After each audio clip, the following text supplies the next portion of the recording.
नमस्कार, आपण पाहत आहात सत्यस्पर्श लाईव्ह न्यूज। पन्हाळा तालुक्यातील सावर्डे आमतेवाडी गावात विकासाचा नवा अध्याय सुरू झाला असून विविध विकास कामांचे उद्घाटन मोठ्या उत्साहात पार पडले। सोमवार दिनांक 13 एप्रिल 2026 रोजी सायंकाळी 7 वाजता पन्हाळा शाहूवाडी विधानसभा मतदारसंघाचे आमदार डॉक्टर विनयरावजी कोरे अर्थात सावकार यांच्या शुभ हस्ते या कामांचा शुभारंभ करण्यात आला। आमदार निधी तसेच ग्रामपंचायत वित्त आयोगाच्या माध्यमातून पूर्ण झालेल्या या कामांमध्ये कुंभार गल्लीतील कॉन्क्रीट रस्ता, पेव्हिंग ब्लॉक, सांडपाणी शुद्धीकरण प्रकल्प, ग्रामपंचायत व शाळा इमारतीवरील सोलर प्रणाली यांचा समावेश आहे।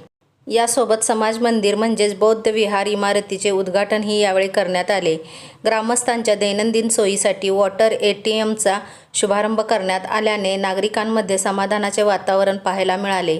या कार्यक्रमाला वारणा बँकेचे संचालक विनायक बांदल, चंद्रकांत बच्चे, नवजीवन सोसायटी व कामधेनू दूध संस्थेचे चेअरमन सरपंच बाळासाहेब पाटील, उपसरपंच संजय पाटील, बाजीराव बच्चे, गुंडा यादव, वाहतूक संस्थेचे संचालक HR पाटील, तंटामुक्त समितीचे अध्यक्ष महादेव बच्चे, संभाजी पाटील, डॉक्टर उत्तम बच्चे, पोलीस पाटील सागर यादव, माजी उपसरपंच भारत यादव, प्रकाश बच्चे, डॉक्टर महादेव बच्चे, पोपट बच्चे, हैबतराव यादव, बंडा यादव, ग्रामपंचायत सदस्य ज्योतिराम घोलप, शिवाजी संकपाळ, जयश्री बांदल, शोभा यादव, वंदना यादव, ग्रामविकास अधिकारी लता कनसे तसेच ग्रामपंचायत सदस्य, अधिकारी, बौद्ध समाज बांधव आणि मोठ्या संख्येने ग्रामस्थ उपस्थित होते।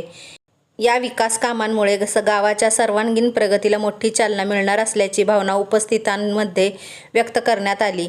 अधिक बातम्यांसाठी पाहत रहा सत्यस्पर्श लाईव्ह न्यूज। सत्यस्पर्श लाईव्ह न्यूज करता कोल्हापूर जिल्हा प्रतिनिधी प्रकाश भाऊसो गोरड।